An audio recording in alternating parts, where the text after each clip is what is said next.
Single dad waiter stands up to billionaire CEO.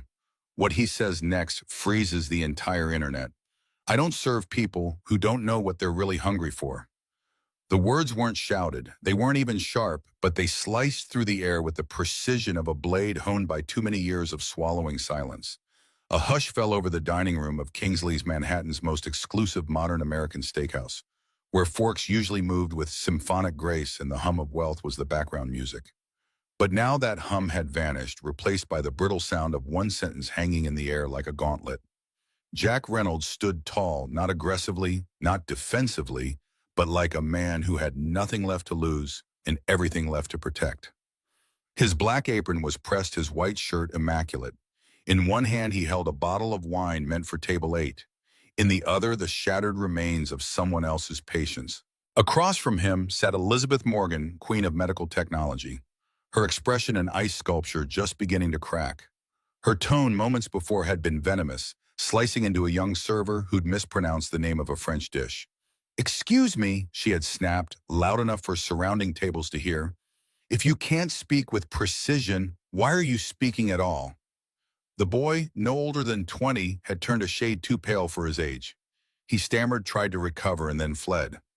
Jack had seen it happen dozens of times in a dozen restaurants. Power used like a fist. But tonight, something in him snapped, and he stepped forward. Now Elizabeth was staring at him with eyes that could probably freeze lava. "I didn't ask for your opinion," she said, voice like glass. "No," Jack replied calmly. "You asked for respect without offering any in return." The entire restaurant had fallen under a spell, the kind only real tension can conjure. A man at the next table lowered his napkin. A woman by the window put down her wine. Even the pianist in the corner let his fingers slip off the keys, holding his breath like the rest of them. Elizabeth leaned back in her chair, assessing Jack like a lion studies an unfamiliar rival. "You must think this is brave," she said, making a scene. "Getting your 15 seconds of fame." Jack didn't flinch. "I think real bravery," he said, "isn't measured by volume. It's measured by silence, how long someone like that kid can take it before someone else decides enough is enough." Her jaw flexed. The room watched wide-eyed. Then with the slow poise of someone used to controlling a courtroom, even if this one was wrapped in candlelight, Elizabeth waved a dismissive hand. "Bring me the Wagyu filet medium rare and a new server." Jack didn't move. "No." Her voice rose not loud but electric. "Is that how Kingsley's trains its staff now? To pick and choose which guests they want to serve?" "I'm not refusing to serve you," he said. "I'm refusing to serve your anger." Somewhere in the back, a phone buzzed. A lens flickered. Unbeknownst to Elizabeth, someone had already started recording. She stared at him. "What's your name, Jack? I'll make sure you're not here tomorrow." He nodded without fear, without bravado. "You do what you need to. I already did." With that, he turned and walked back toward the kitchen, past the other servers, who parted like waves. His heart thudded in his chest, not from fear, but from release, like finally saying something you'd rehearsed your whole life without realizing it. In the kitchen, Barbara Thompson, the owner and general manager, was already waiting. Her arms were crossed, her jaw set in that dangerous way mothers got when they were about to defend you or bury you. "What happened?" Her tone wasn't a question. It was a fuse. Jack handed off the bottle he was holding. "She humiliated Ethan publicly. I wasn't going to let that slide." Barbara exhaled through her nose. "That's Elizabeth Morgan, Jack. Do you know how many zeros she's worth? Do you know how many investors she dines here with? How many influencers follow her charity foundation on Instagram?" He leaned on the prep counter, grounding himself. "I know I didn't sign up to be her punching bag. She'll make calls to the owner to Yelp to God if she thinks it'll help. I'm not saying you were wrong. I'm saying you picked a battle with a woman who doesn't lose." Jack met her eyes. "I'm raising a daughter. I don't want her to grow up thinking money gives you the right to humiliate people." That stopped Barbara for half a second. The part of her that was manager flared with dread. The part of her that had once been a waitress in a cheap diner nodded, slowly remembering. "I'll talk to her," she said, "but Jack, be ready for fallout." Later that night, the buzz began. The video of the confrontation was clipped, edited, and hashtagged. Within hours, it was on TikTok, Reddit, and Instagram. Waiter tells off billionaire CEO in Manhattan steakhouse. He didn't take her order. He took a stand. Some called him a hero. Others called him unprofessional. The comment section became a battlefield between corporate apologists and hospitality veterans. Jack didn't read it. He was too busy washing Sophie's dishes, helping her finish a diorama of the Apollo 11 lunar module, and brushing her teeth while she told him a story about a class hamster named Button. Only after she was asleep, her tiny hands still clutching his shirt, did he check his phone. There it was. Dozens of texts, missed calls, emails from reporters he didn't know, and people he hadn't spoken to since his deployment. And one message from an unknown number. You think you're noble. You're not. Enjoy the attention while it lasts. Jack stared at it for a long moment. Then he locked his phone, placed it face down on the nightstand, and whispered into the dark, I didn't want attention. I just wanted her to see herself. And somewhere in the concrete labyrinth of Manhattan, Elizabeth Morgan stared out the window of her penthouse suite, rewatching the video, trying to understand what exactly had just cracked open inside her. Is he fired yet? Elizabeth's voice cut through the silence of the glass conference room like ice breaking on a winter lake. Across the table, her legal counsel, her publicist, and her VP of operations exchanged glances. Each one silently nominating someone else to speak first. No one dared. She was tired, not just physically, not just from the jet lag of a red-eye trip to San Francisco to meet with restless investors. She was tired in her marrow, the kind of exhaustion that came from fighting on too many fronts for too many years. The video had been sent to her before she even boarded the plane back. A single minute and 12 seconds. A waiter calm as rain refusing to be steamrolled. Her own voice sharp and clipped, unmistakably cruel. She watched it once, then again, then again. It wasn't just that the internet was erupting. She could handle that. She had weathered media storms before. But this was different. She wasn't being criticized for a failed product launch or an internal leak. This was her exposed, stripped of polish, caught in a moment where something in her cracked and the world saw through. Her publicist finally broke the silence. Elizabeth, it's not great. The video's been reposted over 2 million times in 24 hours. The hashtag #StandAgainstPower is trending on 4 platforms. There's even a remix with trap music and a merch line. Elizabeth didn't blink. And we suggest issuing a controlled statement. Apologize for the incident. Take responsibility and frame it as stress under pressure. Humanize the situation. Maybe mention your foundation work. I don't have a foundation. We could start one, her assistant chimed in too eagerly. Elizabeth turned to her VP of Ops. Nick Haynes leaned back, threading his fingers together. Always the smooth one, always prepared, the kind of man who'd smile at a funeral and walk out with the will. It's a blip, he said, but it came at a bad time. With the IPO so close, the board is jumpy. Investors are nervous. If this lingers, they might demand a leadership statement or change. Elizabeth narrowed her eyes. You mean my leadership? Nick offered a diplomatic shrug. Who are you? It's politics optics. You built this company from nothing. But perception drives valuation. And right now, you're the woman who made a server a hero by being a villain. She hated how easily he said that. Hated that it wasn't even wrong. But more than that, she hated that she couldn't stop thinking about what that man Jack had said. I'm refusing to serve your anger. Not your order, not your tone. Your anger. He'd named it, laid it bare in front of the world. And she hadn't had a single word to follow it up with. Back in the South Side, Jack sat at the kitchen table long after Sophie had gone to bed. The dinner dishes were done, homework, packed lunch prepped for tomorrow. The quiet was a strange luxury, something most single parents didn't get enough of. He stared at his phone again, scrolling past articles, memes, a clip of him with subtitles in Spanish. He didn't feel like a hero. He felt exposed. He hadn't meant to go viral, hadn't meant to challenge power. He just couldn't stand by and let that kid be torn apart by someone who clearly had a storm going on inside her. He sipped lukewarm coffee and muttered, one sentence. That's all it took to burn down the quiet. A message pinged. This time not from a stranger. It was from Barbara. Come in an hour early tomorrow. We need to talk. Bring your apron just in case. Just in case, he repeated aloud. That was code for your fate isn't sealed yet. The next day, Jack walked into Kingsley's with his head high, but his gut twisted. Barbara met him in the back office, closing the door behind her. She looked tired, more so than usual. "You're still here," she said. "So that's something." Jack gave a tired smile. "Not a glowing endorsement, but I'll take it." She didn't smile back. "I had a call from Elizabeth Morgan's people. She didn't demand you be fired, didn't threaten to sue, just said she'd be watching the way we manage reputational risk moving forward, which in rich person speak is code for, I'm not done with you. So you are firing me?" "No," she said, "because I watched that video too, and you didn't scream, you didn't shame, you held a line the rest of us forgot was there." A beat, then her voice softened. "She was brutal, but you didn't hit back.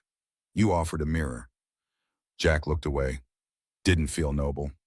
"It rarely does," she said, "but it was, and people felt it." He nodded. "So what now?" Barbara leaned in, elbows on the desk. "Now you keep doing your job. But be ready. This story isn't done. She'll come back. Women like that don't like leaving loose ends." Jack paused. She looked like someone who hasn't cried in years. Barbara raised an eyebrow. "You planning to fix her?" He shook his head slowly. "I think she's already cracked." That night, Elizabeth stood at the window of her penthouse, overlooking the Manhattan skyline, bright, unbothered, and different. She had turned down interviews, ignored PR drafts, let calls go to voicemail. Instead, she rewatched the video again. Not her part, not the tirade, just him. That calm voice, that steady gaze, that one line that refused to serve her anger. It wasn't what he said that haunted her. It was why it hit so hard. Because deep down in a place she hadn't let light touch in years, she knew he was right. The storm didn't come with thunder. It arrived in heels. Elizabeth Morgan stepped through the entrance of Kingsley's on a Tuesday evening, the kind of night where the city felt hushed and thoughtful. Her heels clicked against the marble floor with the rhythm of someone who was used to owning rooms and knew how to reclaim one she'd lost. Barbara spotted her instantly from across the bar and stiffened. The maitre d' swallowed hard, glancing around for Jack.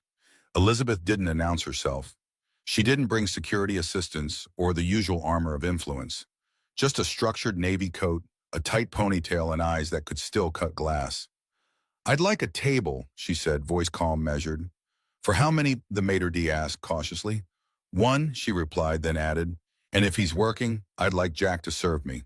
Bam! In the kitchen, Jack had just plated a sea bass when Barbara poked her head in. "She's back," she said. He didn't need to ask who. "She asked for you," she added. He didn't flinch. He simply wiped his hands, straightened his apron, and said, "Table number." She was already seated when he arrived, reading the menu with a faint air of detachment, like the food was a formality. "Good evening," Jack said quietly. Elizabeth looked up from the menu, lowering it slowly. For a heartbeat, their eyes locked. No cameras, no audience, just two people standing in the wreckage of a viral moment neither of them had expected. "Good evening," she echoed. Jack waited. She didn't speak, didn't apologize.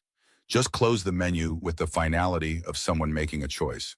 "I'll have the filet mignon medium rare. No substitutions," she said. Then, almost as an afterthought, "and a glass of whatever red wine you'd recommend. I trust your judgment." He raised an eyebrow slightly. "Do you?" Elizabeth didn't smile, but something behind her eyes flickered. "Let's call it an experiment." He nodded and stepped away. When he returned, she was no longer looking at her phone or the menu. She was watching the room. "Busy night," she said as he poured the wine. "Always," Jack replied. "People still eat even when the internet's on fire." She took a sip, then almost reluctantly, "I didn't come here to argue." "I didn't think you did." She studied him. "You're calm." "Still," he offered a faint smile. "Stillness isn't the absence of fire. It's knowing where to set it." That made her pause. She set down her glass fingers, brushing the stem. "You said something the other night about not serving my anger." "I did." She leaned forward, elbows on the white tablecloth. "You could have embarrassed me, escalated, said something cruel, but you didn't." "Why puis?" Jack met her gaze. "Because I've been on the other side of that table, and I've been the one holding the anger. Neither side feels good, but only one of them gets to choose what happens next." Elizabeth let those words settle. The kind of silence between them wasn't awkward. It was earn the quiet that follows after two people decide not to hide anymore. She exhaled, then looked down at her napkin. "I wasn't always like that," she said quietly. The woman in that video. I built everything by being harder than what tried to break me. Somewhere along the way, I think I froze over. Jack didn't interrupt, didn't rush to reassure her. He simply listened, and in that she found something far rarer than forgiveness, respect. I grew up in foster care, she continued, surprising even herself. Learned early that people listen to money, not pain. So I chased one to silence the other. I thought it was working until you didn't flinch. She looked up at him again. Why didn't you? Jack took a breath. Because I wasn't seeing a monster. I was seeing a mirror. And sometimes the only way to break a pattern is to not react to it. Elizabeth blinked, caught off guard. You always talk like that. He chuckled softly. Only on Tuesdays. Their conversation paused as the food arrived. Jack placed her steak gently before her, noting she didn't reach for her phone to photograph it. Another surprise. She took a bite, chewed thoughtfully. Perfect, she said. He gave a simple nod and turned to walk away, but she called after him softly. Jack, he stopped. I don't want to be that woman again, she said, the one who walks in and leaves ruin behind. He turned halfway, his voice low and even. Then don't. Simple, unadorned, but it struck her like thunder. She finished her meal in near silence, only asking for water once. No complaints, no condescension, just presence. When she stood to leave, she reached for her bag, then paused. How much is the check? It's on the house, Jack replied without hesitation. Elizabeth's brows lifted. I don't need charity. It's not charity, he said. It's gratitude for the quiet and for trying. She hesitated, then pulled a $100 bill from her wallet and slid it beneath her empty wine glass. For the server who didn't flinch, Ochi, she said, and the man who didn't look away. Before he could respond, she was gone. Later, as Jack wiped down the table, Barbara appeared beside him, arms crossed. Well, she didn't throw anything, Jack said dryly. She coming back? I think she already did, he replied quietly. Across the city, Elizabeth Morgan stood in front of her bathroom mirror. She removed her earrings slowly, watching her own reflection as if meeting it for the first time in a long while. She didn't know what she was walking toward, but for the first time she knew she had stopped running from herself. And maybe, just maybe, that was how real change began. Not with a statement, not with a press release, but with a conversation. A quiet one, the kind that didn't demand to be heard, only understood. The fall wasn't dramatic. It was small, almost forgettable. A quick trip on the last rung of a jungle gym, the kind of misstep any child might make on a spring afternoon. But to Elizabeth Morgan, standing in Central Park in heels she had no business wearing on mulch, it felt like the world slowed down just enough for her to realize she wasn't just watching someone else's daughter stumble. She was watching a version of herself fall, and this time she had the chance to catch her. Careful, she called out, rushing forward, her coat flaring behind her like a cape that didn't belong to any superhero she'd ever been. The little girl, brown-haired, wide-eyed, maybe 6 or 7, had caught herself with both palms on the ground, knees, scuffed lip trembling. A tear was forming, but hadn't yet dropped. Pride was holding it hostage. Hey, Elizabeth said softly, kneeling down beside her. You okay? The girl looked up, blinking. I'm fine, I'm tough. Elizabeth smiled. Of course you are, but even tough kids get hugs sometimes. The girl hesitated, then threw her arms around Elizabeth's neck without warning, burying her face in her shoulder. That was the moment Jack Reynolds came jogging around the bend, coffee in one hand, small tote bag of snacks in the other. He stopped cold when he saw them, his daughter in Elizabeth Morgan's arms. Sophie, he called, more breath than voice. Sophie turned still, gripping Elizabeth's coat. Hi, Daddy. I slipped. She helped me. Jack approached cautiously, his eyes scanning for signs of injury before landing on Elizabeth's face. You always hang out in playgrounds during the week, he asked, half-guarded. Elizabeth rose slowly, brushing mulch from her knees. Not usually. I was walking through. Fresh air therapy, or so my assistant insisted. She straightened her coat, suddenly looking out of place in the casual park setting. And you just happened to catch my kid mid-tumble. Elizabeth looked at Sophie, who had resumed climbing the structure, as if nothing had happened. She reminds me of someone, she said quietly. Jack followed her gaze. Me? No, she said. Someone I wanted to be. There was a pause, the kind that opens doors if you let it. Jack gestured to a bench nearby. You're already here. Want to sit for a bit? They sat in the shade watching Sophie climb and swing with the wild joy of a child who trusts the ground will always catch her. Elizabeth watched too, her arms folded. I haven't been to a park since I was 15, she said. Why is that? She thought for a moment. Parks are where kids feel safe. I stopped feeling that way a long time ago. Jack said nothing, just sipped his coffee and waited. I was in and out of 6 homes by the time I was 11, she finally said. Bounced around like an overdue library book no one wanted to check out. I learned quick, be useful, be silent, be sharp. Jack nodded slowly. And build a fortress. She glanced at him. You say that like you've seen one before. I built one too. Not as tall maybe, but just as lonely.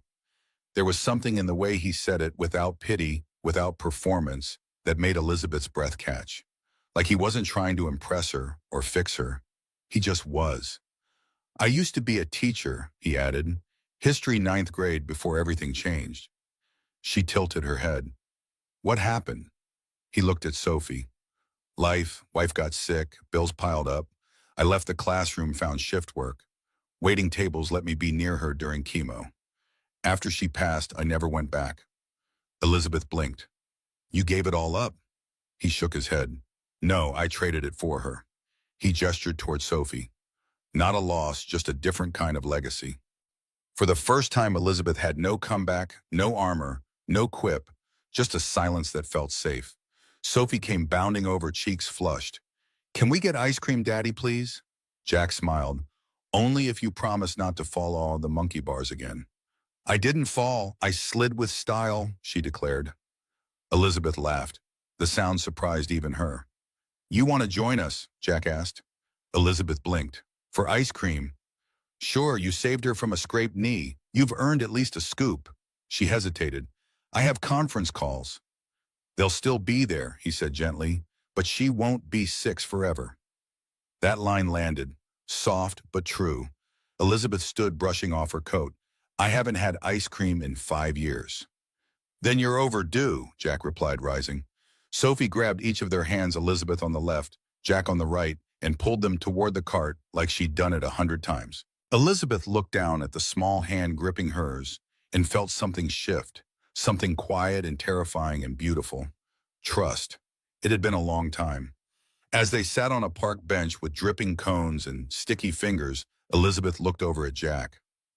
Why are you like this? She asked. He raised an eyebrow. Like what? Kind, patient, steady. I keep waiting for the other shoe to drop.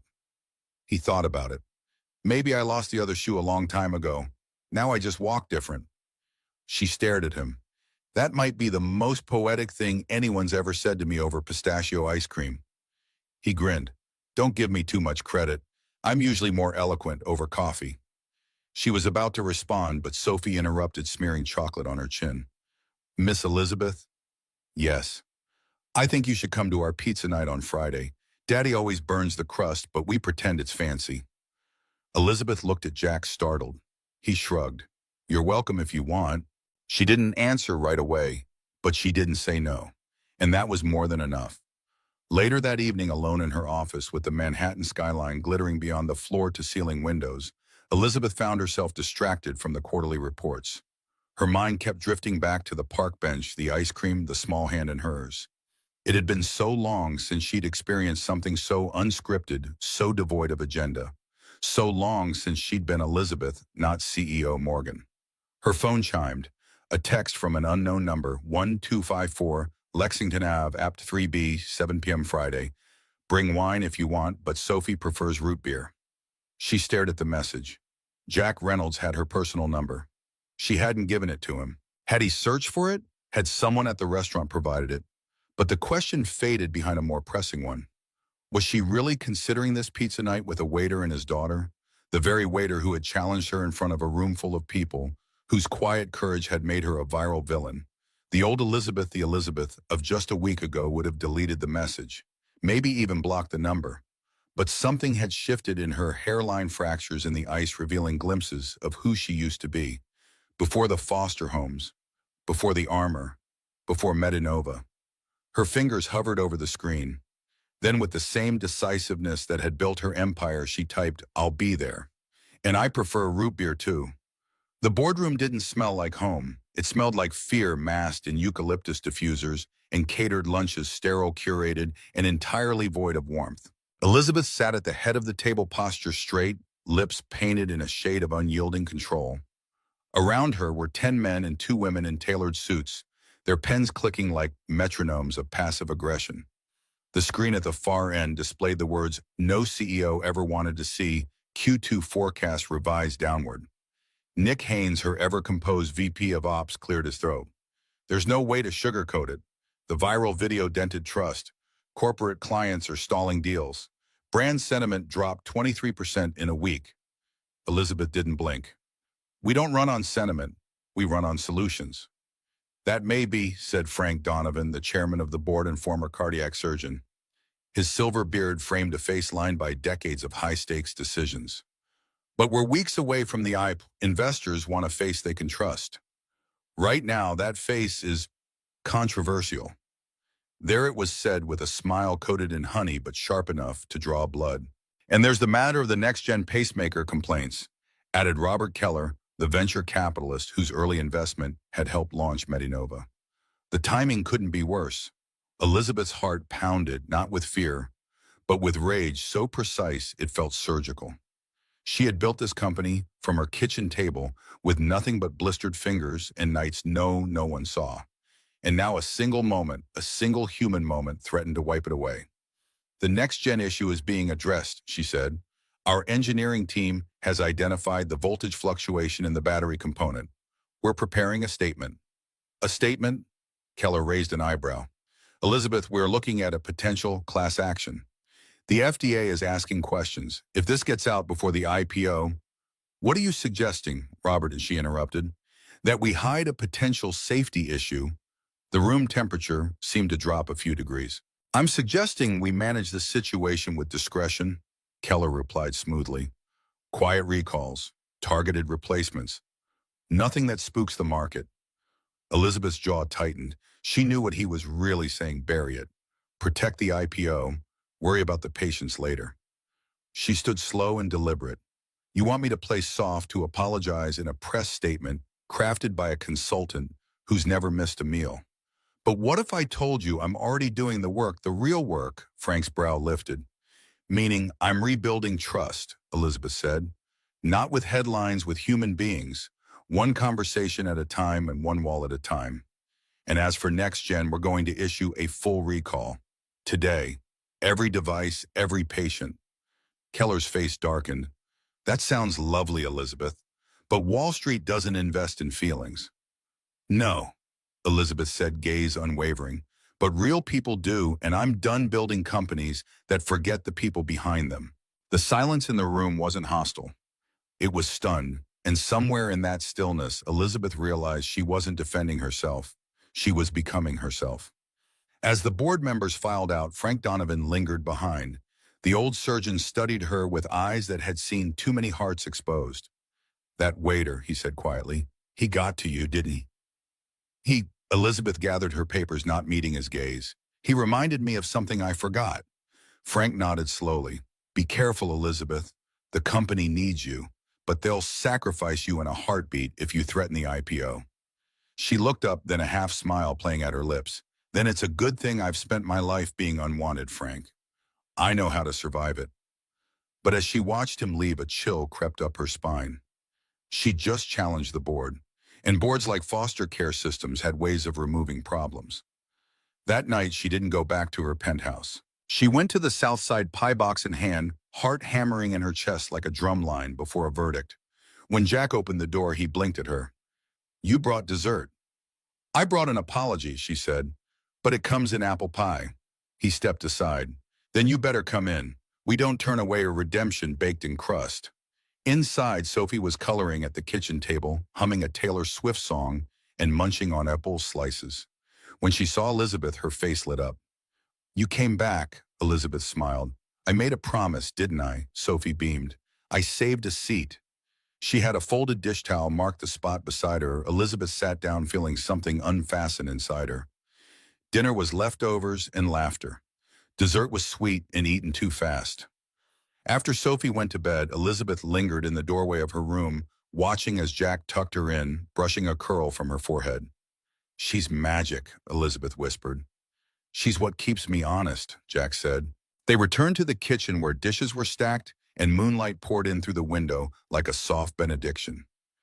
"She asked if you were her new friend," Jack said. I didn't know how to answer.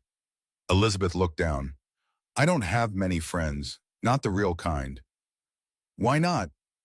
"I used to think vulnerability was a weakness, that if people saw who I really was, they'd leave." Jack leaned against the counter. "Maybe. Or maybe they'd finally understand why you fight so hard." Elizabeth looked up, eyes shining but unshed. "I'm not used to being seen."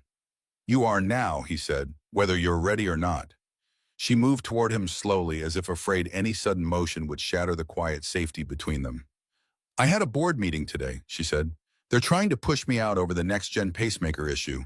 His jaw tightened. "The heart device, what's wrong with it?" "Battery fluctuations. In rare cases, it can cause the device to fail. Our engineers found it during routine testing, but the board wants to keep it quiet until after the IPO." Jack finished for her. She nodded, surprised by his insight. "How did you know?" "I may just be a waiter now, but I was a history teacher. Power protects power, always has." "I ordered a full recall, every device, every patient notified." She reached for his hand, brushing her thumb over the calluses. "You and Sophie. You reminded me what real strength looks like. It's not cold or sharp. It's warm. It's messy. And it shows up anyway." Jack searched her face. "So what now?" Elizabeth took a breath. "Now I rebuild. But not just the company. Me. I want to be someone worthy of the trust I keep demanding." He didn't pull her closer. He didn't have to. She stepped into his arms like a decision she'd already made. And in that quiet kitchen, in the South Side, surrounded by chip plates, crayon drawings, and the hum of an old refrigerator, two people who had learned to survive alone began to choose something better together. What neither of them noticed was the small red notification light blinking on Elizabeth's phone buried in her purse. An email from Robert Keller to the entire board. "Emergency meeting tomorrow, 8 a.m. Re-leadership transition." The storm was just beginning. It was supposed to be simple.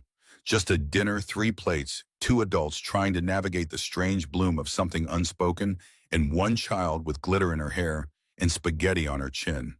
But something about that night at Kingsley's, days after the apple pie truce, hummed with electricity, like the room itself had been waiting for the moment they'd walk in together. Not CEO and waiter, not headline and damage control, but something else. Elizabeth wore navy, not power navy, soft navy. Her hair was pinned loosely, a single strand curling at her cheek. She didn't look like the woman from the boardroom or the viral video. She looked like someone still deciding who she was. Jack, in a crisp white shirt rolled at the sleeves, held Sophie's hand as they entered. He didn't flinch at the stares, the whispers. He was used to being noticed now, but this time he wasn't alone.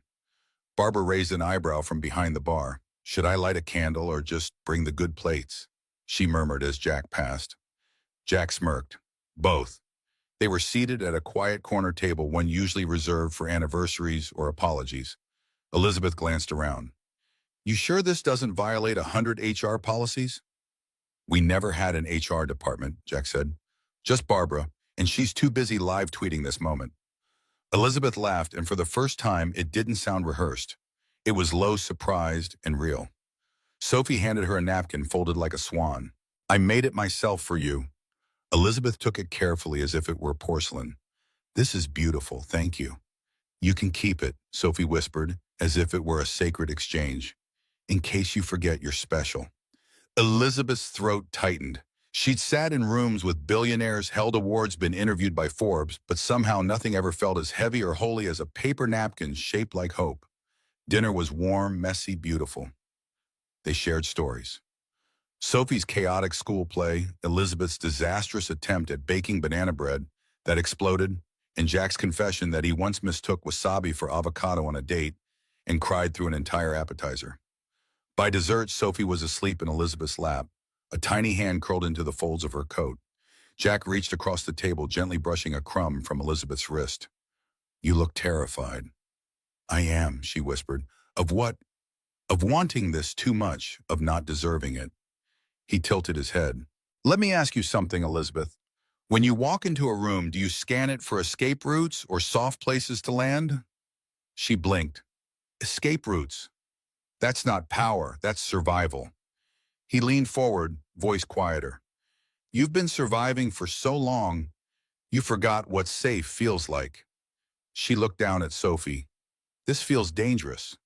No, Jack said. It feels unfamiliar. There's a difference, wow. Elizabeth met his eyes. What if I break it? He reached over, touching her hand with both of his. Then we fix it together. Nothing here is porcelain, Elizabeth. We're all already cracked, but we hold anyway. Tears pooled but didn't fall. She wouldn't let them. Not here, not yet.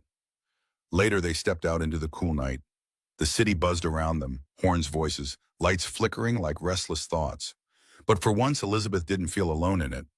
Jack carried Sophie, her head against his shoulder, and Elizabeth walked beside them in silence. They reached the curb where her car waited. Her driver stood beside the door but didn't move until she gave a nod. She turned to Jack. I've been thinking, she said. Dangerous, he replied with a smirk. I want to do something reckless. He arched a brow. I want to invite you to a charity gala. He blinked. Me? It's next week, full of people who pretend they care about things and dresses they'll never wear twice. I usually hate it. So why go, because this year, she said, voice steady, I want to show up with someone who reminds me why I started fighting in the first place. Jack didn't answer right away. Then Elizabeth, I'm a waiter from the South Side. I don't own a tux. I've never been to anything that required RSVP or valet. She stepped closer. You stood in a viral hurricane and didn't flinch. You comforted a woman the world labeled a villain.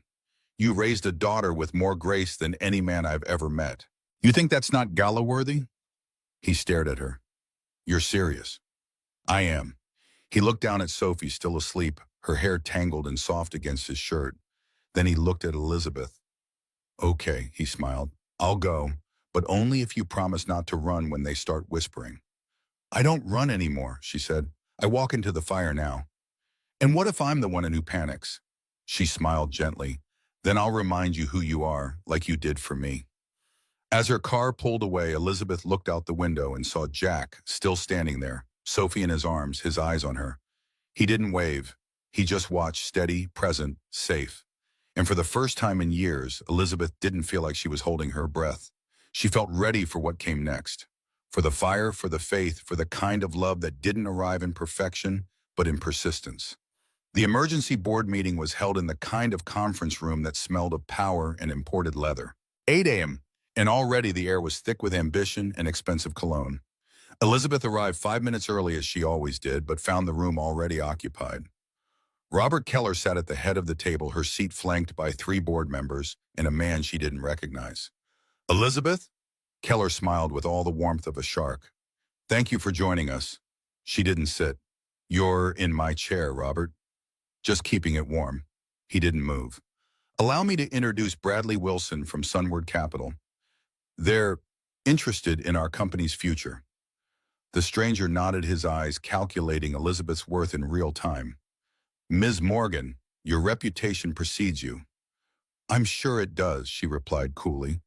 Now, would someone like to tell me why there's a potential investor at a closed board meeting? I wasn't informed about. Frank Donovan entered, then his face grim. I'd like to know the same thing. Keller's smile didn't waver. We're discussing contingencies, Frank, in light of recent events. Recent events. Elizabeth placed her portfolio on the table with controlled precision. You mean my decision to recall a potentially dangerous product before it kills someone, among other things? Keller slid a tablet across the table. Your erratic behavior, the viral incident, this interesting photo from Kingsley's 2 nights ago. Elizabeth's blood went cold. On the screen was a grainy image taken through the restaurant window, her Jack and Sophie laughing over dessert. You're having me followed. Market research. Keller shrugged. The board has concerns about your judgment lately, personally and professionally. Frank stepped forward. This is outrageous, Robert. Elizabeth built this company from nothing. The next gen recall was the right call ethically and legally. Perhaps, Keller conceded, but the timing is unfortunate. 6 weeks before IPO, the market will punish us severely. Better the market than the FDA, Elizabeth countered. Or did you forget what happened to Boston Scientific in '07? Bradley Wilson cleared his throat. If I may, Sunward Capital believes in Medinova's potential, but we also believe in stable leadership. We'd be prepared to offer a significant pre-IPO investment contingent on certain organizational adjustments. The room went silent. You want my resignation, Elizabeth said flatly. We want what's best for the company, Keller corrected. Your company, Elizabeth, the one you built. Don't you want to see it succeed? Elizabeth felt a familiar coldness creeping in, the one that had protected her through foster homes and boardrooms alike, the armor reassembling. But then she remembered Jack's words, I'm refusing to serve your anger. She took a slow breath. When did you know about the next-gen issue, Robert? Keller blinked. What? The battery fluctuation. When did you first see the reports? The same time you did. Elizabeth pulled a folder from her portfolio. That's interesting, because I have an email chain here forwarded to me last night by Michael Chen in engineering. It shows you received the preliminary test results 3 months ago, before we scaled production. The room temperature seemed to drop 10 degrees. You buried the report, she continued, pushed the product forward anyway, and now you want me to take the fall when it all comes crashing down. Keller's face hardened. Those emails are internal corporate documents. Sharing them could be considered corporate espionage, she finished for him, or whistleblowing. I haven't decided which yet. Depends on what happens in the next 5 minutes. Frank looked from Elizabeth to Keller, his surgeon's eyes dissecting the scene. Is this true, Robert? Keller didn't answer immediately, which was answer enough. Elizabeth turned to Bradley Wilson. Sunward Capital might want to reconsider who they're getting into bed with, because I'm not the loose cannon in this room. Wilson stood slowly gathering his papers. I think we need to reevaluate our position. Thank you for your time, gentlemen. He nodded to Elizabeth. Ms. Morgan. After he left, the silence was deafening. You've just cost this company millions, Keller said quietly. No, Elizabeth replied. I just saved it from you. She walked to the head of the table and placed her hands on her chair. I'm calling for a vote of no confidence.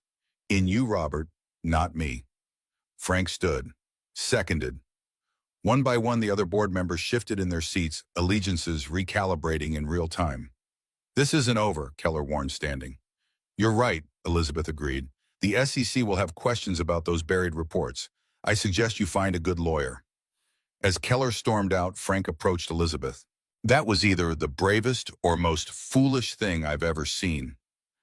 The line between the two is thinner than we think, she replied. The recall will still hurt us. The IPO might have to be delayed. Elizabeth nodded. Better delayed than built on lies. Frank studied her. Something's changed in you. She thought of Sophie's paper swan, of Jack's steady gaze of ice cream in the park. Everything's changed, Frank. I just needed someone to show me what I couldn't see anymore. The waiter, she smiled faintly. His name is Jack. Later that day, Elizabeth sat in her office watching the Manhattan skyline fade from gold to indigo as the sun set. Her phone buzzed with a text from Jack. Sophie says the moon looks like a fingernail tonight. Thought you might want to know. Such a small thing, such an enormous gift to be included in their noticing of the world. She was about to reply when her office door opened and Samantha, her assistant, rushed in, face pale. Elizabeth, you need to see this. She handed over a tablet open to the Wall Street Journal's website. The headline made Elizabeth's stomach drop. Medimec lawsuit alleges Medinova stole pacemaker technology. The article detailed accusations from Medimec, a rival company claiming Medinova had pilfered their battery technology for the next-gen device. The timing was too perfect to be coincidence. Keller, Elizabeth muttered. He must have connections at Medimec. It gets worse, Samantha said. They've filed for an injunction to halt the recall, claiming it's an admission of guilt that could prejudice their case. Elizabeth closed her eyes briefly. He's willing to let people die to win. What do we do? Elizabeth looked back at the text from Jack, at the simple humanity of it, then at the article threatening everything she'd built. We fight, she said finally, but not his way. Call David Mercer at the Tribune. Tell him I'm ready to talk on the record. About everything. Elizabeth, are you sure the board? The board will have to decide which side of history they want to be on. She stood gathering her coat. I'm going out. Where, Elizabeth smiled grimly, to see a man about the moon. The Chicago Museum of Science and Industry gleamed like a neoclassical temple in the early afternoon sun. School groups in matching t-shirts streamed up the stiff's teachers calling out instructions that mostly went ignored. Inside, under the Grand Rotunda, Jack stood with a clipboard counting heads as his students explored the Apollo 11 exhibit. This was his other job, occasional substitute teacher at his old school. The pay was minimal, but it kept his foot in the door of the profession he loved. More importantly, it let him accompany Sophie's class on field trips like today's. Mr. Reynolds, Sophie called, waving frantically from beside a glass case containing a lunar module replica. Come see. He smiled, making his way through the crowd of third graders. What did you find, kiddo? It says the astronauts had to sleep in their spacesuits sometimes. Can you imagine like camping but in space? Jack knelt beside her. Pretty uncomfortable camping trip. But worth it, Sophie insisted, to see the stars up close. A familiar voice came from behind them. The astronauts on Apollo 11 said the stars actually weren't visible from the lunar surface. Jack turned to find Elizabeth standing there looking decidedly out of place in her tailored blazer among the chaotic energy of elementary schoolers. Yet somehow she seemed more at ease than he'd ever seen her. Sophie's face lit up. Miss Elizabeth, you came to see the moon too. Elizabeth smiled. I heard from a reliable source that I should pay attention to it. Jack stood surprised, giving way to concern as he noticed the tension around her eyes. Everything okay? No, she said quietly. But I didn't want to be alone today. Before he could respond, Sophie tugged at Elizabeth's hand. You have to see the command module. It's super small, but they lived in it for days and days.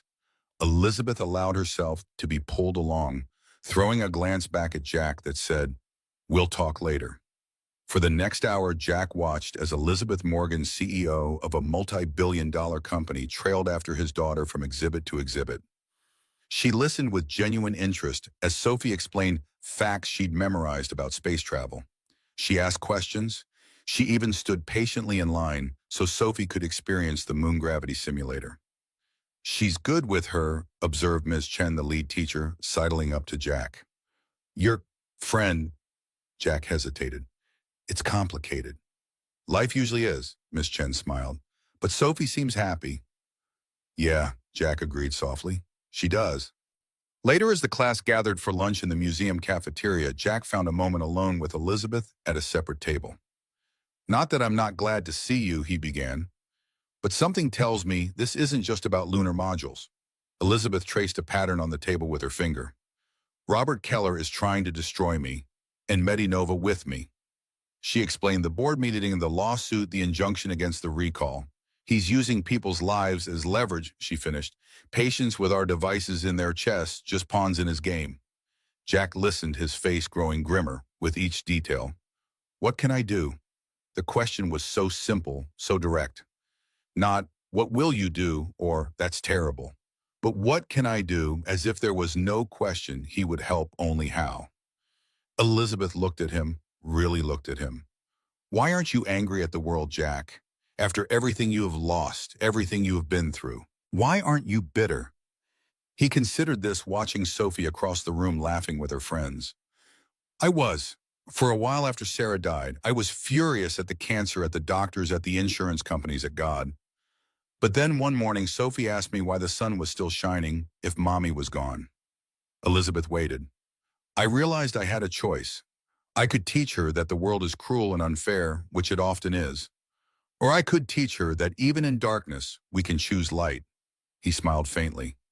I decided to bet on light. Some days it's harder than others. Elizabeth reached across the table and took his hand. I need to tell the whole story, about NextGen, about Keller, about the patients at risk. But I need someone who understands the human cost, not just the business angle. You want me to talk to this reporter with you? Jack guessed. Yes, about Sarah, about what happens when medical companies put profit over people. Jack was silent for a long moment. I've spent 3 years keeping our story private, protecting Sophie from becoming the girl whose mom died. I know it's a lot to ask, But, he continued, Sarah would want her story to matter, to help others. He squeezed Elizabeth's hand. I'll do it, but I need to prepare Sophie first. Elizabeth nodded. Of course. And Jack, thank you. Don't thank me yet, he said. Keller sounds like a man with nothing to lose. This could get ugly.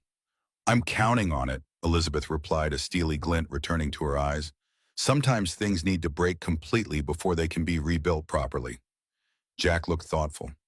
There's something else you should know, about me, about why this matters so much. What is it? I wasn't always just a history teacher, he said quietly. Before that, I was a Marine, served in Desert Storm. Elizabeth's eyes widened slightly. You were in the Gulf War. He nodded. Dhahran, February 25th, 1991. I was there when the Scud missile hit the barracks. Elizabeth went very still. You were at Dhahran. Yeah, lost some good friends that day. Was injured myself, not badly. He rubbed his shoulder unconsciously. But I saw things, did things. Elizabeth's voice was barely audible. I was there too. Jack stared at her. What? I was in Dhahran, she repeated. Army, Medical Corps. I was one of the responders after the strike. The cafeteria, with all its noise and chaos, seemed to fade away as they looked at each other with new eyes. I remember, Elizabeth continued slowly, a Marine. He'd been hit with shrapnel, but insisted on helping evacuate others before being treated. He gave blood for a buddy even though he was bleeding himself. Jack's face had gone pale. That's not possible. He had blue eyes, she said, the kind that look right through you. I remember thinking they didn't belong in a place like that, eyes that honest. You were the medic, Jack whispered. The one who finally made me sit down. Who said, your friend needs your blood, not your death.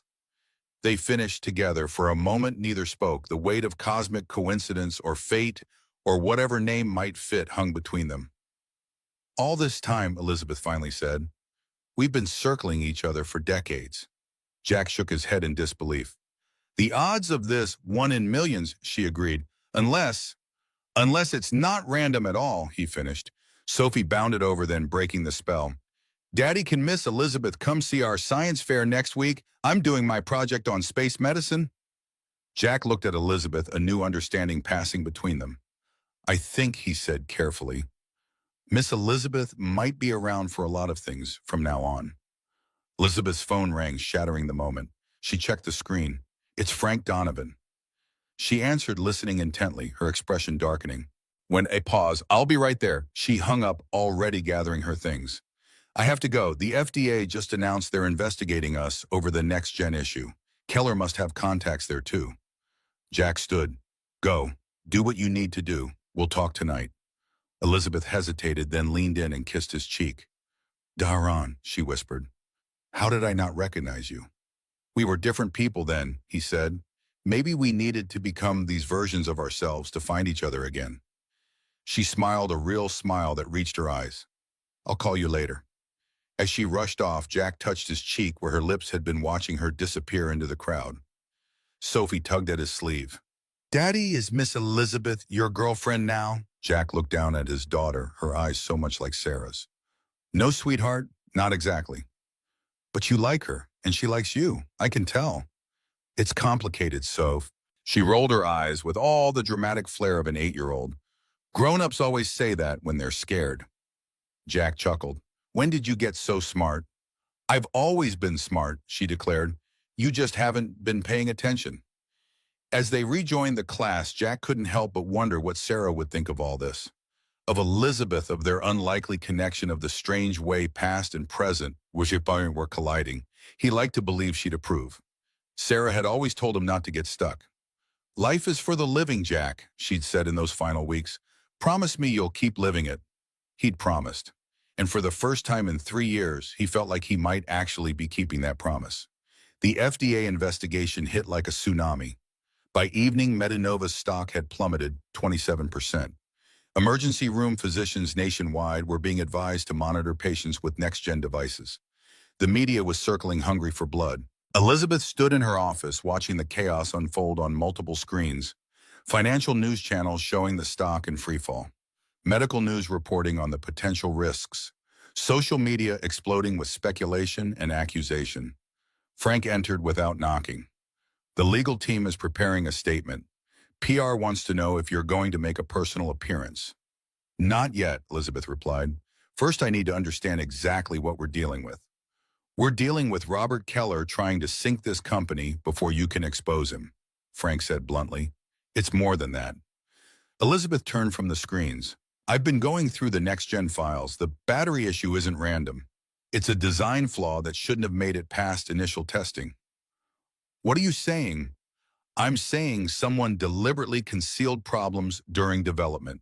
Someone with authority to override safety protocols. Frank's expression darkened. Keller, or someone working for him. Elizabeth sank into her chair. But why? Why push a flawed product knowing it could fail, knowing it could hurt people, knowing it would eventually come to light? Frank was silent for a moment. Unless that was the point. Elizabeth looked up sharply. What if Keller wanted the product to fail after the IPO when Medinova's value was at its peak? Short selling, Elizabeth breathed. He could make millions betting against his own company.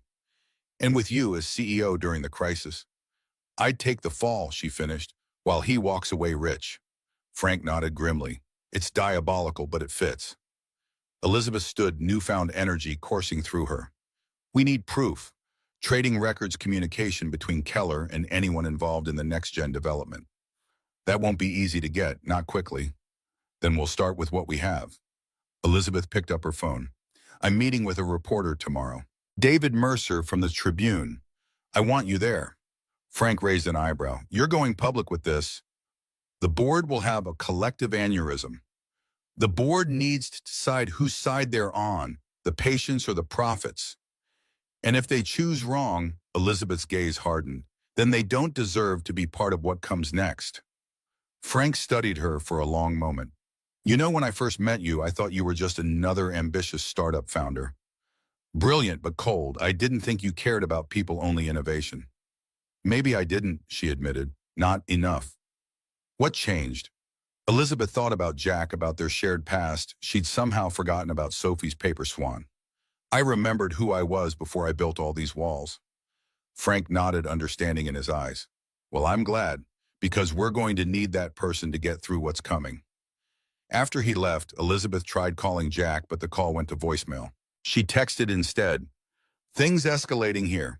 FDA investigation underway. Meeting with reporter tomorrow at 10. Still want to join? His response came minutes later. I'll be there. Sophie knows everything now. She says to tell you the moon is helping. Not sure what that means, but she insisted. Elizabeth smiled despite everything. Tell her I'm counting on it. And Jack, thank you. For what? For reminding me there are things worth fighting for besides balance sheets and stock prices. Like what? She hesitated, then typed. Like people who see you even when you're invisible to yourself. His reply was simple. Get some rest, Elizabeth. Tomorrow we go to war. She set down her phone, turning back to the windows where the city lights mirrored the stars hidden by urban glow. Somewhere out there, Robert Keller was plotting his next move. Somewhere out there, patients with potentially faulty devices were going about their lives unaware of the corporate battle being waged over their hearts.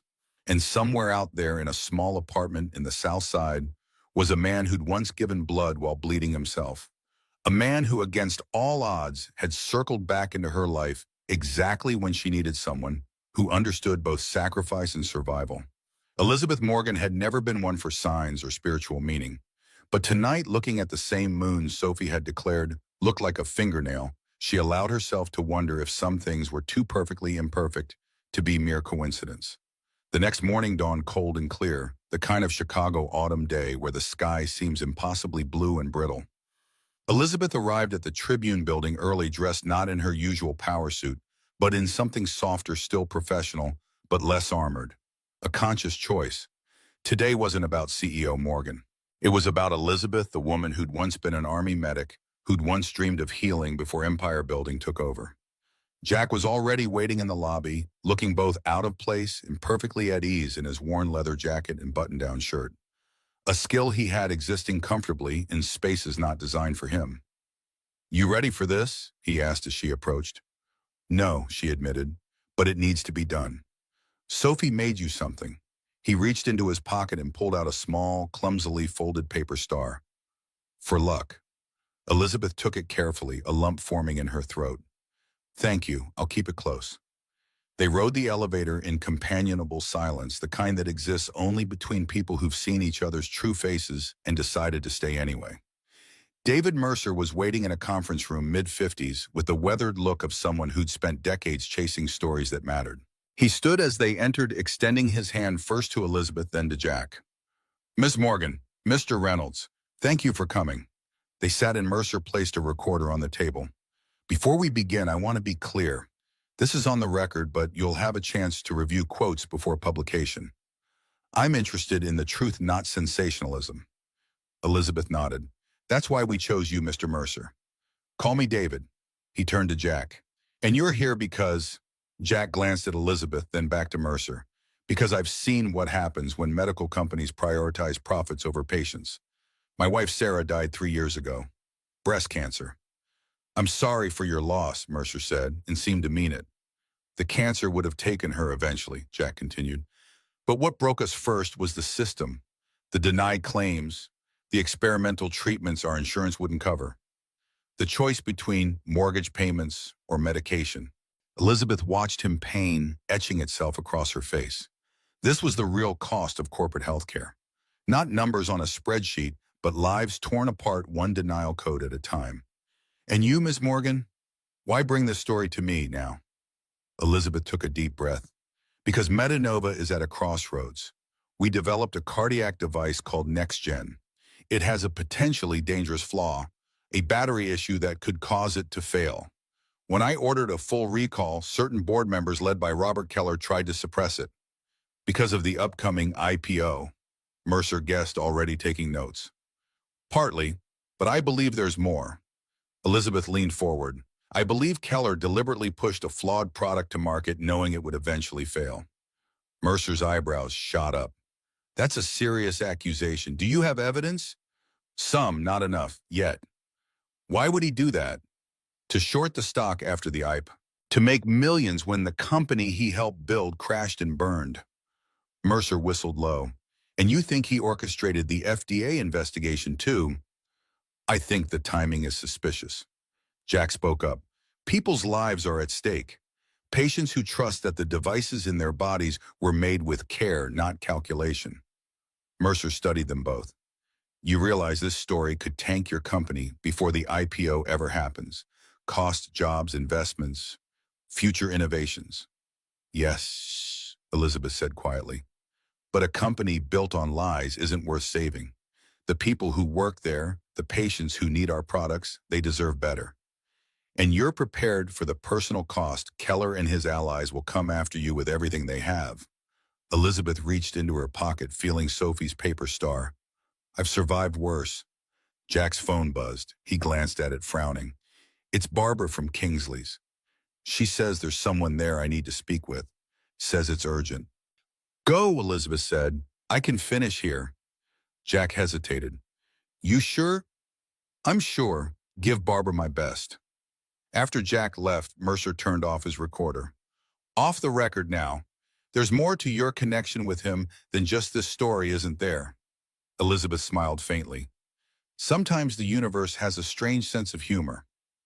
I've been a reporter for 30 years, Miss Morgan. I've developed a sense for when there's a deeper story beneath the one being told. There's always a deeper story, Mr. Mercer, but some parts aren't mine alone to share. He nodded, respecting the boundary. Fair enough. Back on the record. She nodded and he switched the recorder back on. Let's talk about the patients, he said. How many have the NextGen device implanted? What's being done to protect them? And so the interview continued. Elizabeth laying bare the technical details, the timeline, the corporate maneuvering. But her mind kept drifting to Jack, wondering what urgent matter had called him away and why the universe had seen fit to bring them back into each other's orbit after all these years. At Kingsley's, Jack found Barbara waiting nervously at the bar. He's in the back booth, she said without preamble. Says he used to work with your wife. Jack's brow furrowed. What's his name? Michael Chen. Says he's an engineer at Medinova. Jack made his way through the half-empty restaurant to the back booth. A man in his early 30s sat hunched over a coffee, constantly glancing toward the door. When he saw Jack, he straightened. "Mr. Reynolds, I'm Michael Chen. I worked with the Next Gen development team." Jack slid into the booth across from him. "You knew Sarah?" Chen nodded. "She was a clinical consultant on the original prototype before she got sick." Jack felt a chill run through him. "What? Your wife helped design the safety protocols for the first-generation device, the ones that were later modified?" "By Keller, Dormar," Jack guessed. Chen glanced around nervously. "I can't be seen talking to you, but you need to know the battery issue isn't the only problem. There's a firmware vulnerability too, one that could allow remote access to the device." Jack's blood ran cold. "Are you saying someone could hack into a pacemaker?" "Theoretically, with the right equipment, right proximity." Chen slid a flash drive across the table. "Everything's here. The original safety protocols Sarah helped design, the changes Keller ordered, the tests that were buried." Jack stared at the small device. "Why are you giving this to me and not Elizabeth?" "Because Morgan Technology is watching her, monitoring her communications, her movements. Keller has connections there. They provided the surveillance." Chen stood. "Your wife was a good person, Mr. Reynolds. She wouldn't have wanted her work used like this." As Chen hurried out, Jack sat motionless, the flash drive heavy in his palm. Sarah, all this time she'd been connected to Medinova, to the very device now at the center of the storm. It couldn't be coincidence. Nothing about this was coincidence anymore. He pulled out his phone to call Elizabeth, then hesitated, remembering Chen's warning about surveillance. Instead, he texted, "Need to see you, not at your office, somewhere private. It's about Sarah." Her reply came quickly. "My penthouse, 8 p.m. Security knows to expect you." As Jack left Kingsley's, he didn't notice the black sedan parked across the street or the man inside photographing him through a telephoto lens. The game was changing pieces, moving on a board larger than any of them had imagined. By evening, the FDA investigation had expanded. Medinova's stock had fallen another 15%. Emergency rooms nationwide were receiving guidelines for monitoring patients with the device. The medical community was in an uproar. Elizabeth stood in her penthouse kitchen pouring 2 glasses of bourbon. The space around her was minimalist, expensive, and oddly impersonal, more hotel suite than home. No photos, no mementos, nothing that couldn't be replaced in a day. The habitat of someone who'd never quite learned how to put down roots. The elevator chimed, and Jack stepped out, looking grim. "We need to talk." She handed him a glass. That phrase never precedes good news. "Sarah worked for Medinova," he said without preamble, "as a clinical consultant. She helped design the original safety protocols for what became the Next Gen." Elizabeth nearly dropped her glass. "That's not possible. I would have known." "It was 6 years ago, before you became CEO, when the company was still small." He pulled out the flash drive. "Michael Chen from your engineering team gave me this. Said Sarah's safety protocols were later modified. By Keller." Elizabeth took the drive, staring at it. Jack, this changes everything." "There's more. Chen says there's a firmware vulnerability, that the devices could potentially be accessed remotely." "Hacked, that's terrifying," Jack finished. "And according to Chen, you're being watched. By Morgan Technology working with Keller." Elizabeth's face hardened. "Morgan Tech, of course. They've been trying to acquire us for years." She moved to her laptop, inserting the drive. Files populated the screen: technical specifications, safety protocols, test results. And there it was, Sarah Reynolds, clinical safety consultant. "Jack," Elizabeth said softly, "I'm so sorry, I had no idea." He moved beside her, eyes fixed on his wife's name. "All this time, it's like she's been trying to tell us something." Elizabeth scrolled through the documents. These original protocols were rock solid. Multiple redundancies, fail-safes. But look here. She pointed to later modifications. These changes stripped away half the safety measures, simplified the firmware to save production costs.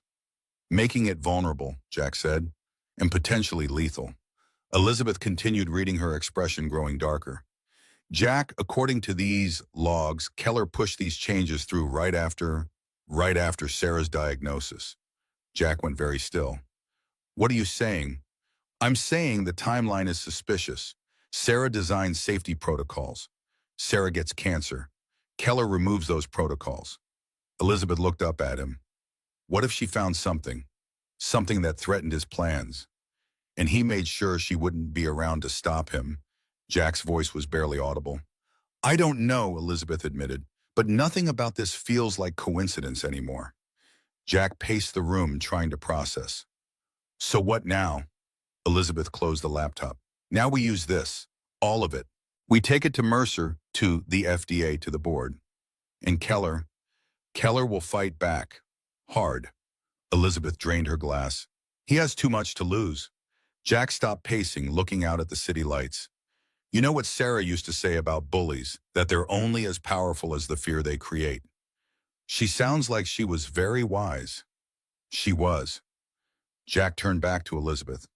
And she'd want us to finish what she started. Elizabeth nodded, a new resolve settling over her. Tomorrow, then, we end this. Tomorrow, Jack agreed. They stood in silence for a moment, the weight of revelation and responsibility pressing down on them both. Then Jack stepped closer, reaching for Elizabeth's hand. Whatever happens, he said quietly, I'm glad it was you. That it was your company, your fight, that we found each other again. Elizabeth met his gaze, no longer the ice queen, no longer the untouchable CEO. Just a woman who'd spent too long fighting alone. In Dahran, she said softly, when I saw you giving blood, even though you were injured, I thought, that's what courage looks like. I've never forgotten that image. And I remember thinking, Jack replied, as you patched me up, that your hands were too gentle for a war zone, that they belonged somewhere they could build, not just repair. Elizabeth smiled sadly. And instead, I built a fortress. We both did. Jack touched her cheek. Maybe it's time to tear them down. She leaned into his touch, eyes closing briefly. When she opened them, there was a clarity that hadn't been there before. Stay, she whispered. Tonight, I don't want to be alone with all of this. Jack hesitated, not out of reluctance, but reverence for the moment's significance. Are you sure? In answer, Elizabeth stepped closer and kissed him, not desperately or passionately, but with the quiet certainty of someone coming home after a long journey. Jack's arms encircled her, holding her, as if she might break, or as if she were the only solid thing in a world turning to sand. Neither spoke when they finally parted. No words were necessary. They had both spent too long in empty spaces guarding vacant thrones. Tonight, at least, the silence would not be solitary. What they couldn't know, was that across town, Robert Keller was meeting with the CEO of Morgan Technology, finalizing plans that would make tomorrow's battle far more dangerous than either of them anticipated. The flash drive Jack carried had triggered a silent alarm, a tracking program embedded in the files. Chen had been followed. The trap was already sprung. They have the files, Keller said, swirling amber liquid in a crystal tumbler. Just as we expected. Morgan Technology's CEO Arthur Bishop, a silver-haired man with cold eyes, nodded. Then we moved to phase 2. The board meeting is scheduled for 9 a.m. Elizabeth will be removed as CEO, the recall halted, and by noon the merger announcement will stabilize both our stocks. And Reynolds, Bishop's expression didn't change. A tragic accident, tonight preferably. The emotionally unstable widower drinking after visiting his late wife's former employer. The press will eat it up. Keller hesitated. Is that necessary? He's just a waiter. He's a Marine with a vendetta and evidence of corporate malfeasance. Bishop corrected. He's a liability. And the daughter will be well provided for, anonymously, of course. Bishop checked his watch. My men are in position. It will be handled cleanly. Keller nodded, pushing down a flicker of doubt. He'd come too far to develop a conscience now. The game was almost won. Neither man noticed the busboy clearing glasses at the next table or the phone in his pocket recording every word of their conversation. Barbara Thompson had friends in unexpected places and eyes and ears everywhere. The storm was indeed coming, but perhaps not in the direction Keller and Bishop anticipated. The night deepened over Chicago's stars, hidden behind clouds heavy with unshed rain. In Elizabeth's penthouse, two people who had circled each other across decades finally found a moment of peace before the coming battle. In a small apartment in the South Side, Sophie Reynolds slept soundly, watched over by Barbara Thompson, unaware of the forces gathering around her father. And in the gleaming offices of Medinova, a security guard making his rounds noticed a light still on in the engineering department, where Michael Chen worked feverishly to back up servers that might soon be erased. The pieces were set. The game, deadly serious now, was approaching its final moves. By this time tomorrow, nothing would be the same for any of them. The chandelier overhead dripped crystal like frozen fire. The ballroom of the Drake Hotel was a living portrait of opulence, men in tuxedos, women in gowns that whispered secrets with every step. Music floated from a string quartet in the corner, the kind of music that didn't fill a room but curated it. And in the middle of it all, Jack Reynolds stood very still. His tux, rented and a bit snug in the shoulders, wasn't the problem. It was the mirrors, so many of them reflecting versions of him that didn't belong here. Versions that reminded him of another life before Sarah, before Sophie, before a moment of quiet courage in a Manhattan steakhouse changed everything. "You okay?" Elizabeth's voice came from behind him, soft and certain. He turned and lost his breath. She wore midnight, deep clean and unadorned. No sequins, no shimmer, just one off-the-shoulder line and a neckline that left little room for doubt. She had never needed sparkle to command a room. He stared. She smiled. "You clean up nice." "You," he started, but couldn't quite land the sentence, "look like power wrapped in silk." "Good," she said, stepping beside him, "because I'm going to need it." After the revelations of the previous night, Sarah's connection to Medinova, the flash drive, the altered safety protocols, they had made a decision. The charity gala would proceed as planned. To cancel would alert Keller that they were onto him. Better to maintain the illusion of normalcy while they prepared their counterattack. The morning's emergency board meeting would be the real battlefield. They made their way through the ballroom like a slow-motion ripple in a perfect pond. Eyes followed them, first in curiosity, then in recognition. Some whispered, some stared outright, and still Elizabeth didn't flinch. "Remind me why I agreed to this," Jack murmured. "Because I asked," she replied, "and because part of healing is walking straight into the place that once made you small." He took a breath. "Well, this place is doing a great job of that." "You don't look small," she said, looping her arm through his. "You look like the only person here who remembers how to breathe." Dinner was served, speeches began, and then came the auction. Each year, the gala raised millions through absurdity, private jets for a weekend vineyard tours, with celebrity chefs, paintings that were half canvas, half ego. But this year's centerpiece, a dinner with Elizabeth Morgan, priceless, limited to one bidder. All proceeds to children's medical research. The MC in a tux that sparkled raised the mic. "Ladies and gentlemen, for the first time ever, Ms. Morgan has donated herself to the cause. A private dinner anywhere in the world, any topic on the table except maybe table manners." Laughter rippled through the crowd. Elizabeth rose, took a brief, poised bow, and sat back down. Jack leaned in. "You didn't tell me about this." "I didn't know until an hour ago. Nick added it as a surprise." "And you're okay with being auctioned off?" She shrugged. "If it helps sick children, I'll survive a steak and small talk."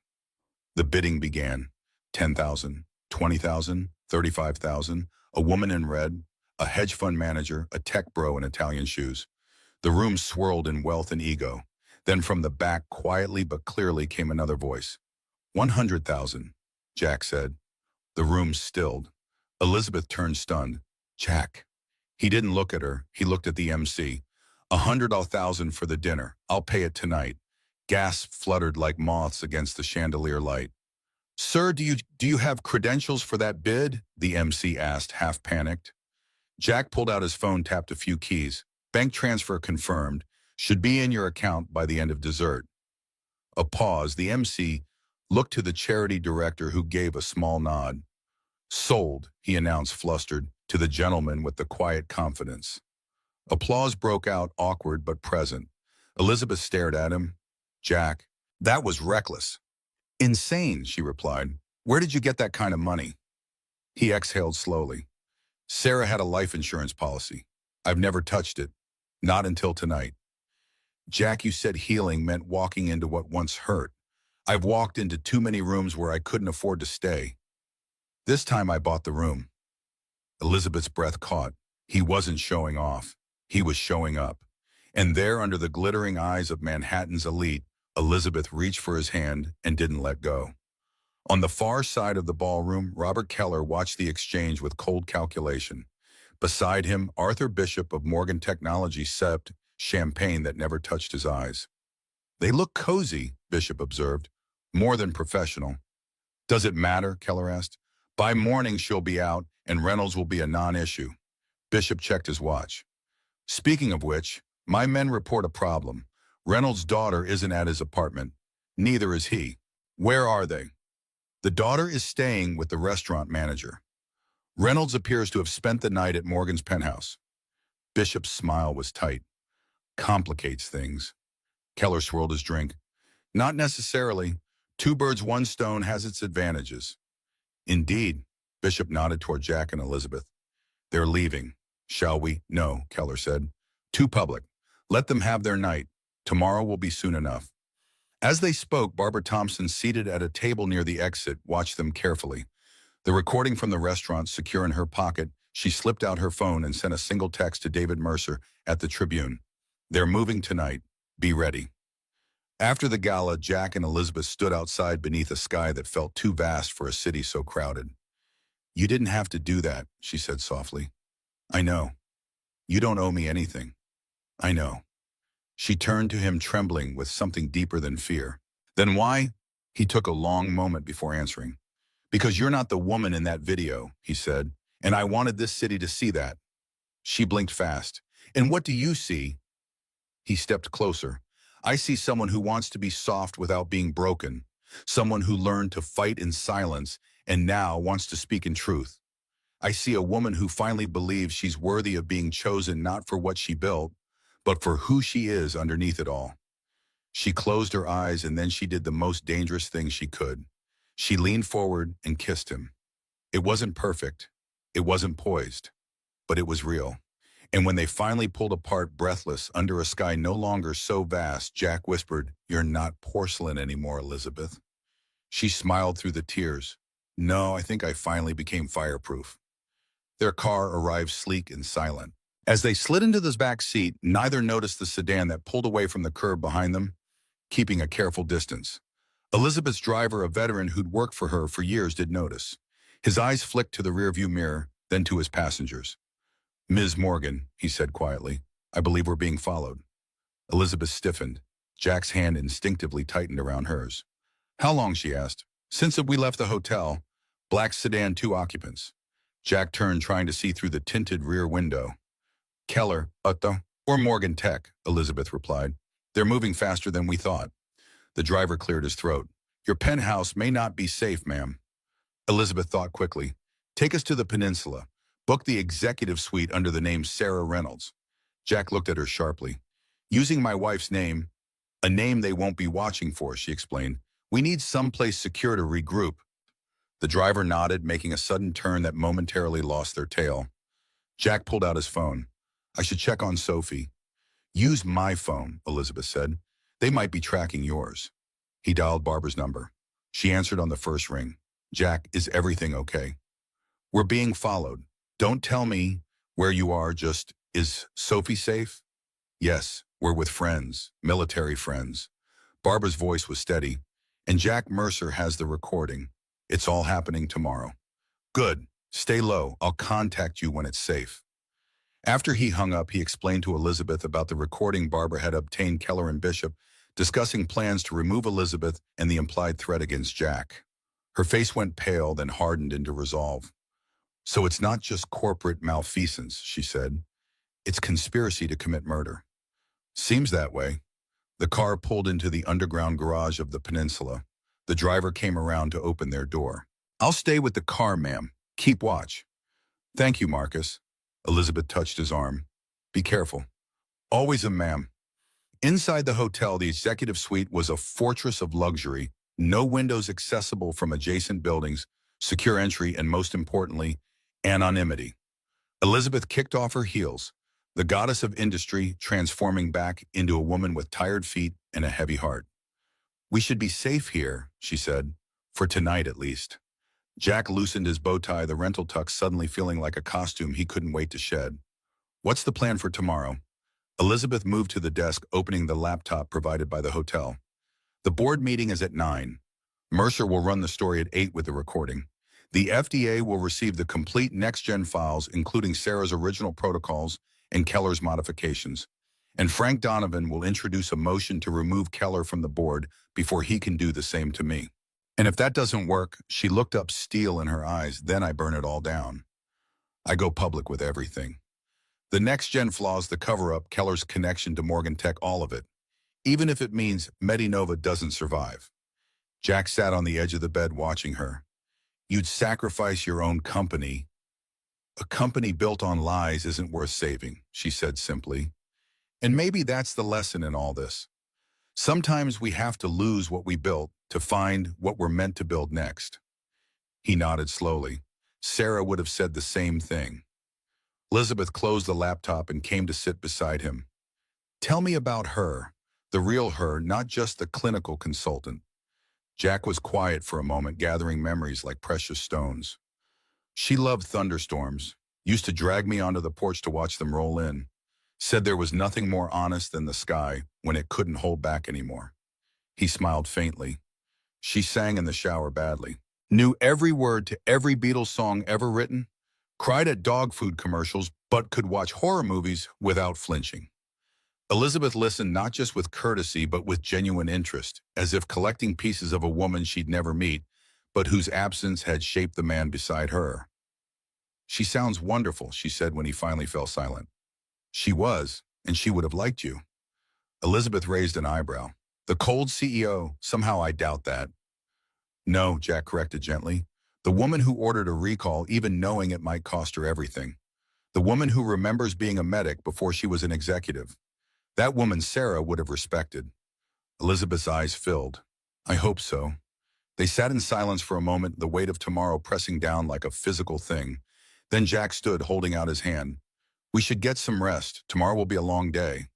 She took his hand, allowing him to pull her to her feet. They stood close, the air between them charged with everything still unsaid. Jack, she began. I know, he said softly. We don't have to figure it all out tonight. She nodded, grateful for his understanding. Thank you for the bid, for being here, for seeing me. Always, he promised, and it felt like more than just a word. It felt like a future neither of them had dared imagine until now. The morning broke with a storm, not the metaphorical one they were prepared for, but an actual deluge that turned Chicago's streets into mirrors, reflecting a bruised sky. Jack woke first, reaching automatically for his phone, before remembering they'd turned both their devices off overnight to prevent tracking. He slipped from the bed, careful not to wake Elizabeth, who had finally fallen asleep just hours before. Moving to the hotel room phone, he called the front desk. This is Mr. Reynolds in the executive suite. Could you send up a copy of this morning's Tribune, please, and coffee? Lots of coffee. 20 minutes later, a discreet knock announced room service. Jack opened the door to find not only coffee and newspapers, but Marcus, Elizabeth's driver, looking grim. We have a problem, Marcus said without preamble. Keller's moved the board meeting up. It started 30 minutes ago. Jack's blood ran cold. How do you know? I have a friend who works security at Medinova. Keller arrived with armed Morgan Tech security personnel at 7 a.m. They're not letting anyone in or out of the executive floor. Damn it. Jack ran a hand through his hair. Elizabeth needs to know. And what about Mercer? Did the story run? Marcus handed him the Tribune. The front page was dominated by another story entirely, a political scandal involving the mayor. Page 6, he said, business section, barely a mention of potential concerns about Medinova's upcoming IPO. Jack flipped to the page. The article was small, vague, and lacking any of the damning evidence they provided. This isn't right. Mercer had the recording, the files. Mr. Reynolds, Marcus's voice dropped lower. My friend says Mercer never showed up at his apartment last night. His editor hasn't heard from him. The implications hit Jack like a physical blow. They got to him, or intercepted the evidence. Jack closed the door, mind racing. We need to wake Elizabeth, and we need to find Barbara and Sophie. Marcus nodded. I'll bring the car around. But sir, you should know, there are men watching the hotel, 2 in the lobby, 1 by each exit. Morgan Tech. Most likely. Jack's jaw tightened. Then we need another way out. Inside the room, Elizabeth was already awake, standing by the window in a hotel robe, watching the rain lash against the glass. She turned as Jack entered. One look at his face told her everything. What's happened? He explained quickly the moved-up board meeting, the missing reporter, the watered-down article, the men watching the hotel. They're making their move, she said, her voice steady despite the circumstances. Locking down Medinova, neutralizing threats. We need to get to the board meeting. No, Elizabeth shook her head. It's too late for that. They'll have security primed to stop me. We need a different approach. Like what? She moved to the desk, picking up the hotel phone. Like going nuclear. She dialed a number from memory. Who are you calling? Jack asked. The one person Keller can't control or intimidate. She held up a finger as the call connected. Dr. Phillips, it's Elizabeth Morgan. Yes, I know what time it is. I need you to issue a Class Y recall notice for all next-gen devices immediately. A pause. No, I don't have time to explain the proper channels. This is a direct order from the CEO of Medinova. Lives are at stake. She listened for a moment, then her voice hardened. Doctor, I have evidence that the next-gen has a deliberate firmware vulnerability that could allow remote access. Yes, as in hackable. I'm sending you the files now. She motioned to Jack for the flash drive. Check your email in 5 minutes. And Dr. Phillips, if anyone tries to countermand this order, call the FDA directly. She hung up, turning to Jack with fierce determination. Dr. Phillips is our chief medical officer. She answers only to me, not the board. She'll issue the recall through medical channels, bypassing corporate entirely. And if Keller tries to stop it, then he's on record attempting to prevent a safety recall. That's criminal negligence at minimum. Jack stared at her with newfound admiration.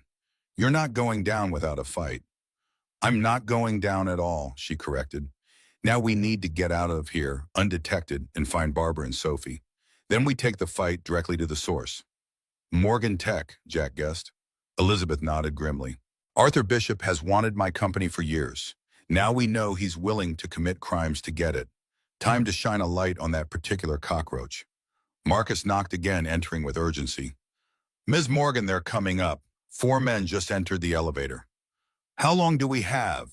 Jack asked, already moving toward their minimal belongings. 2 minutes, maybe less. Elizabeth grabbed the laptop quickly, typing an email to Dr. Phillips with the next-gen of files attached. Is there another way out? Marcus moved to the connecting door that led to the adjacent suite. Service corridor through here. It leads to the staff elevator. Let's go. They moved quickly, Elizabeth barefoot in her borrowed hotel robe, Jack still in his rumpled tuxedo pants and undershirt. They probably looked like the aftermath of a wild night rather than fugitives fleeing corporate assassins, which might work in their favor. The service corridor was narrow and utilitarian, a stark contrast to the luxury they'd just left. Marcus led them to a freighted elevator, swiping a key card he'd somehow acquired. This will take us to the loading dock, he explained. My car is waiting. As the elevator descended, Jack's mind raced. We need to find out what happened to Mercer. If they silenced him. We need proof first, Elizabeth interrupted. Accusations without evidence will just make us look desperate and paranoid. We have the flash drive with the next-gen files. We need more. We need the recording Barbara made of Keller and Bishop. The elevator doors opened onto a rain-soaked loading dock. Marcus's town car idled nearby, engine running. They made a dash for it through the downpour, Elizabeth's bare feet splashing through puddles, her hotel robe clinging to her like a second skin. Once inside the relative safety of the car, Marcus handed Elizabeth a bag. Clothes, ma'am. I took the liberty of having the hotel provide some basics. She accepted gratefully. Marcus, you're a godsend.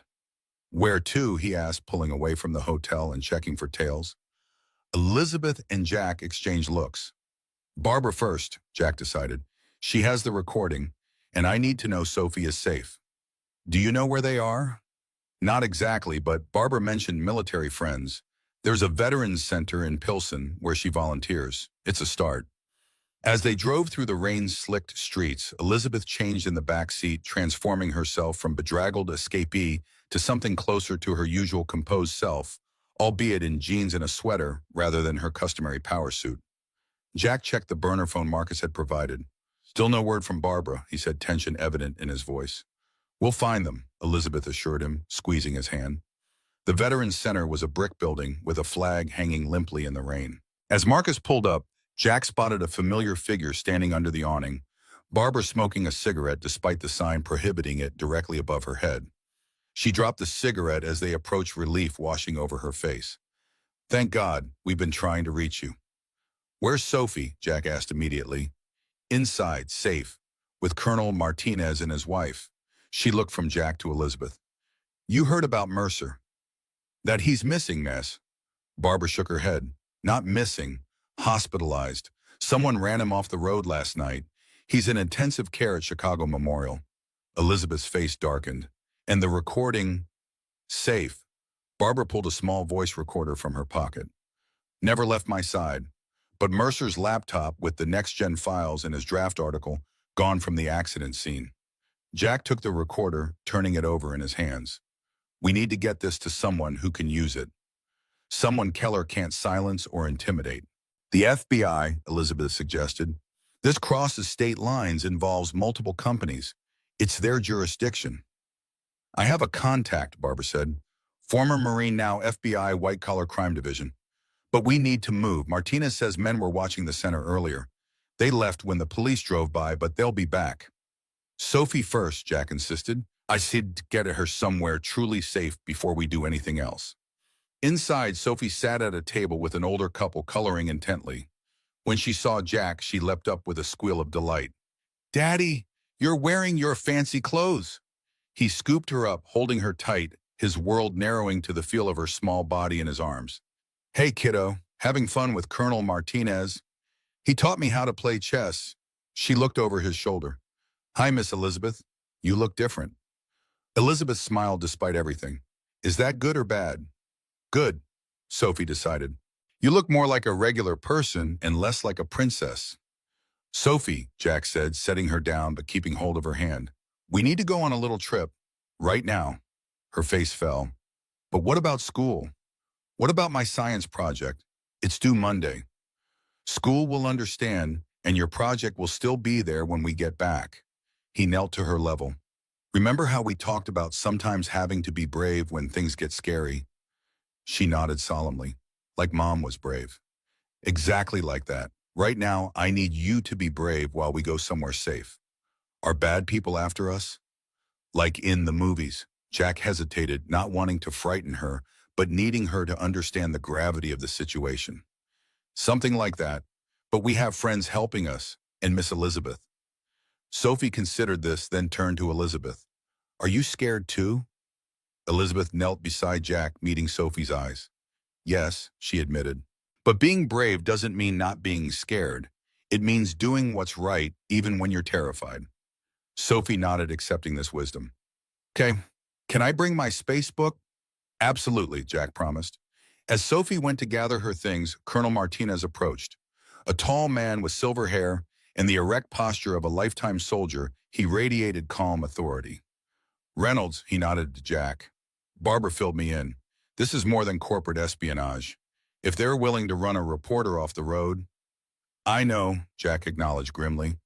My brother has a cabin in Wisconsin, off the grid. No one knows about it except family.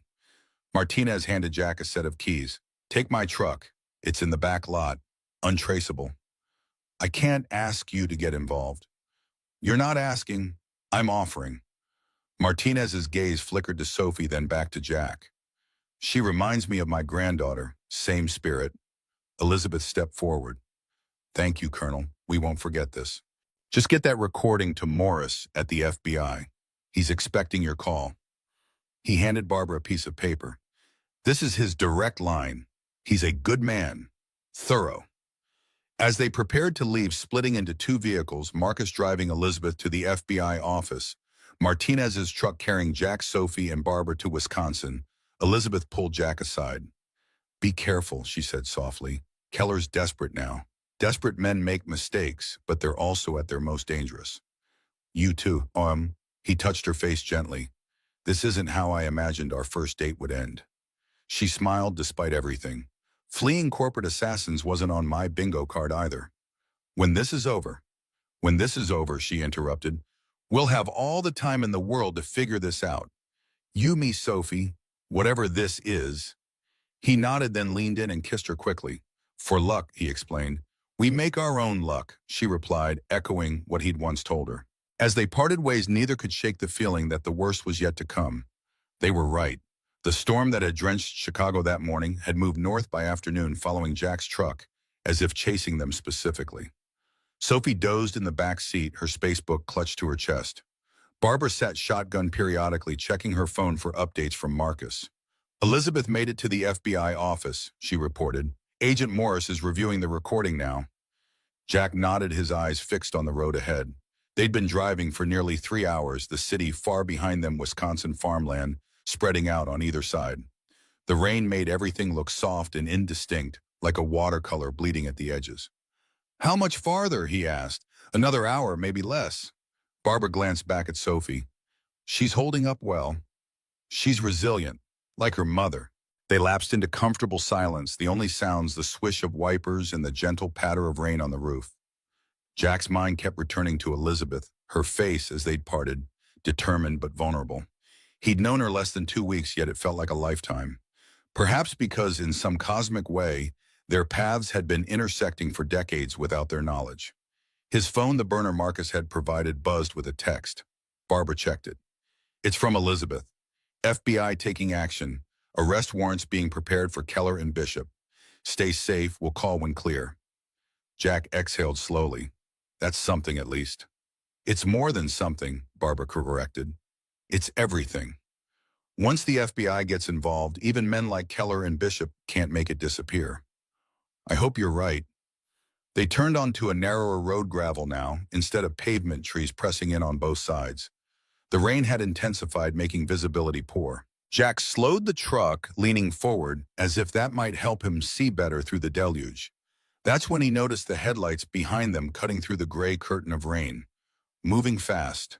Too fast for these conditions. We've got company, he said quietly, not wanting to wake Sophie. Barbara turned, squinting through the rear window. Could be nothing. Local. Maybe. But Jack's instincts, honed by war and parenthood, screamed otherwise. He pressed the accelerator, putting distance between them and the approaching vehicle. The headlights surged forward, closing the gap with alarming speed. Definitely not local, Barbara muttered, reaching into her bag. To Jack's surprise, she pulled out a small handgun. Marine Corps taught me to always be prepared. Let's hope we don't need that, Jack said, though he was grateful for her foresight. The vehicle behind them was close enough now that Jack could make out its shape in the rearview mirror. A black SUV, same model favored by corporate security teams and government agencies alike. It pulled into the oncoming lane and accelerating to draw alongside them. Hold on, Jack warned, then swerved suddenly, forcing the SUV to either back off or go off-road. It chose the latter, tires spinning in mud before regaining traction. The maneuver bought them seconds, nothing more. The SUV was back this time, trying to force them off the road. Jack gripped the wheel tighter, using every evasive driving technique he'd learned in the military. Sophie stirred in the back seat. Daddy, why are we going so fast? Just a little rain race, sweetheart, he said, forcing his voice to remain calm. Nothing to worry about. But there was plenty to worry about. The SUV rammed them, the impact jarring them sideways. Sophie screamed. Barbara braced herself against the dashboard. Jack, she shouted, there's a turnoff ahead. Martinez's cabin is just down that road. He saw it, a nearly hidden drive cutting through the trees. If they could make it there, lose their pursuers in the dense forest. The SUV rammed them again, harder this time. The truck fishtailed, tires struggling for purchase on the rain-slick gravel. Jack fought the wheel, but physics was against them. They were going too fast, the road too wet. Time seemed to slow as the truck spun. Jack had one thought, Sophie, as they careened off the road, down an embankment and into the waiting darkness of the forest below. At the FBI field office in Chicago, Elizabeth paced the length of a conference room, unable to sit still. Agent Morris, a solid man with a methodical manner, watched her with patient eyes. Miss Morgan, I understand your concern, but these things take time. We're building a case that will stick. While you build your case, Jack and his daughter are out there, potentially in danger. We have no reason to believe. No reason, Elizabeth interrupted. Mercer was run off the road. Your agents found surveillance equipment in my penthouse. Keller and Bishop explicitly discussed handling Jack on that recording. Morris sighed. I'm not dismissing the threat, but we're doing everything by the book precisely so that Keller and Bishop can't wriggle out on a technicality. Elizabeth's phone buzzed. A text from Marcus. No word from Jack's truck. Signal lost near Woodstock, WI. Her blood ran cold. Something's wrong. Jack's not responding. Morris was immediately alert. When was last contact? About an hour ago, they were heading to a cabin in Wisconsin. He moved to the door, calling to agents in the outer office. I need a track on a cell signal and contact the Wisconsin State Police Woodstock area. Elizabeth watched as the office erupted into controlled chaos, agents moving with purpose, phones ringing. She felt simultaneously grateful for their response and terrified of what it might mean.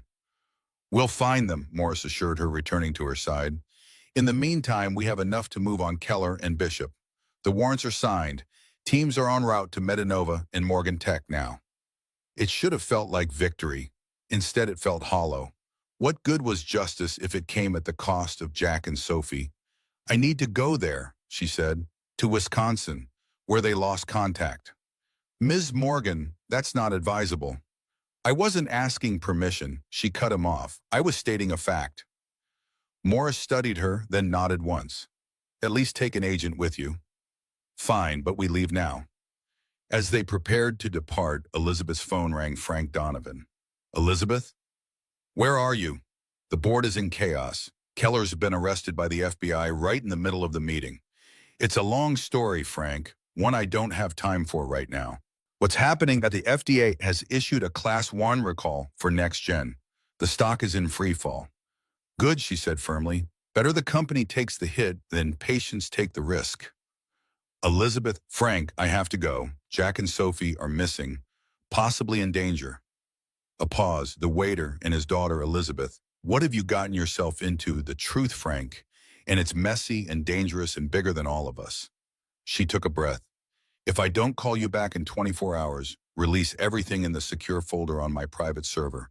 Password is Dahran991. You're scaring me. Good. Be scared. Be vigilant. And be ready to rebuild Medanova from the ashes if necessary. She hung up, turning to find Agent Morris watching her with newfound respect. You really are willing to burn it all down, aren't you? Some things matter more than companies, she said simply. Now, are we going to Wisconsin or not? The first thing Jack became aware of was the rain, still falling, pattering against metal and glass. Then pain, his head, his chest, his leg. Then memory crashing back with terrifying clarity. Sophie, he gasped, jerking upright only to be stopped by his seatbelt. The truck was tilted at a sickening angle, nose down in a ravine. Through the cracked windshield, he could see trees mud the gray curtain of rain. He turned to the passenger seat. Empty. Barbara was gone. The back door hung open, Sophie's seat vacant as well. Panic surged through him as he fumbled with his seatbelt. He had to find them, had to know they were safe. His leg protested as he moved, a sharp pain suggesting something was sprained or worse. He ignored it, forcing himself out of the truck and into the rain. Sophie, he called, voice hoarse. Barbara. No answer but the steady drum of rain on leaves.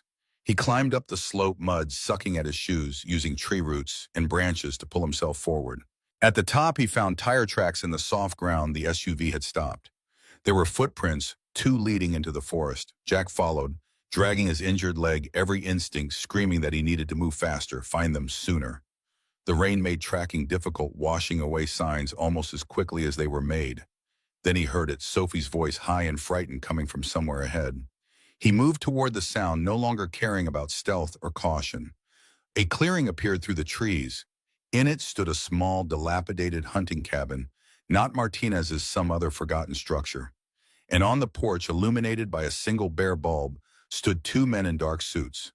Between them, Sophie, her face tear-streaked, but chin raised defiantly. Of Barbara, there was no sign. Jack crouched behind a fallen tree, assessing the situation.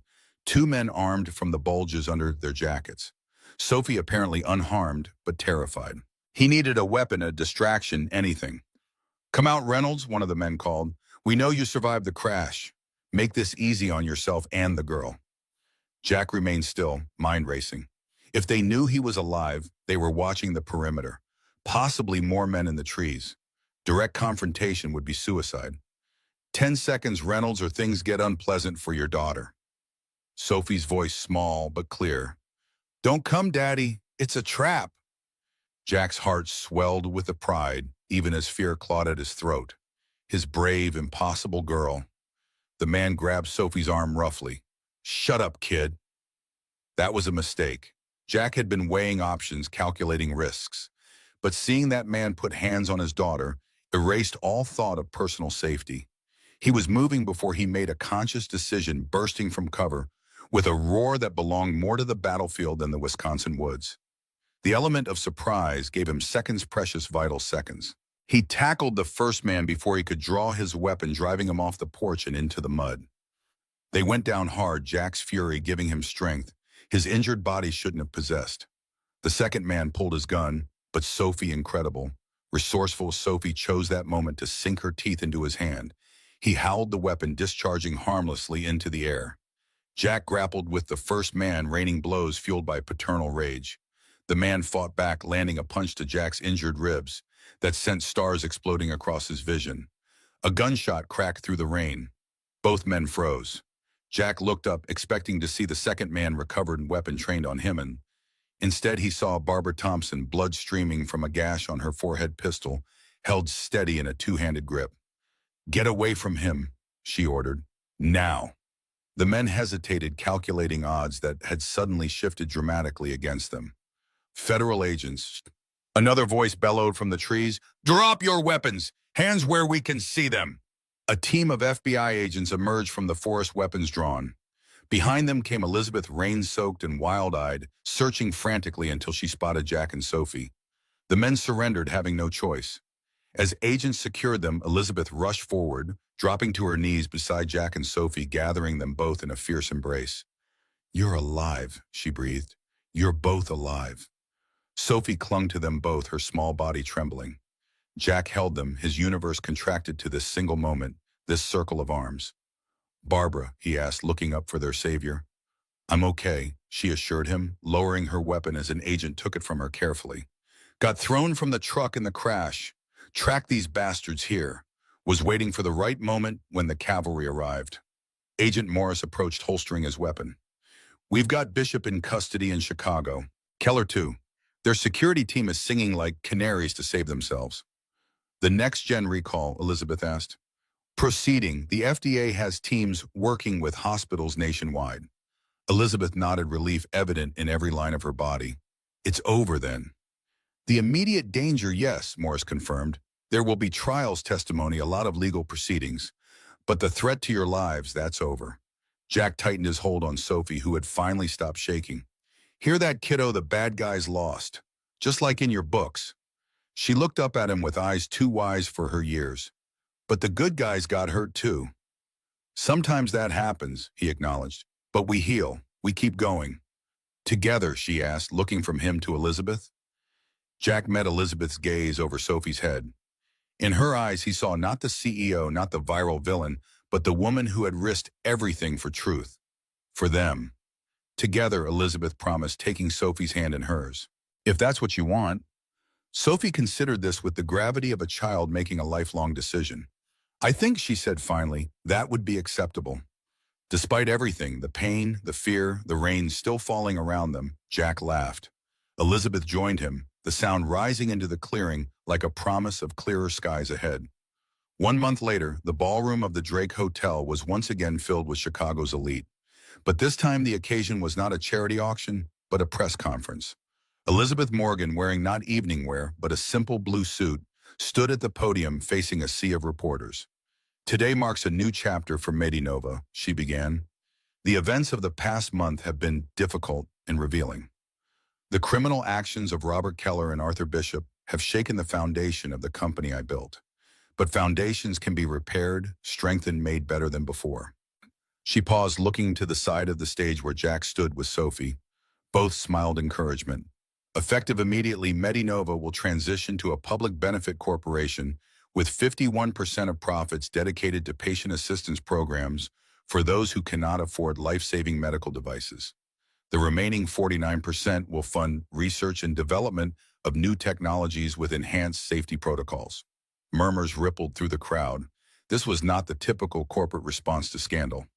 Furthermore, Elizabeth continued, I am establishing the Sarah Reynolds Foundation, named for a brilliant clinical consultant whose safety standards were ignored with tragic consequences.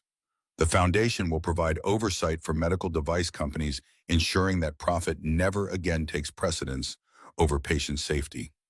Jack's eyes glistened. Sarah's legacy preserved in the most meaningful way possible.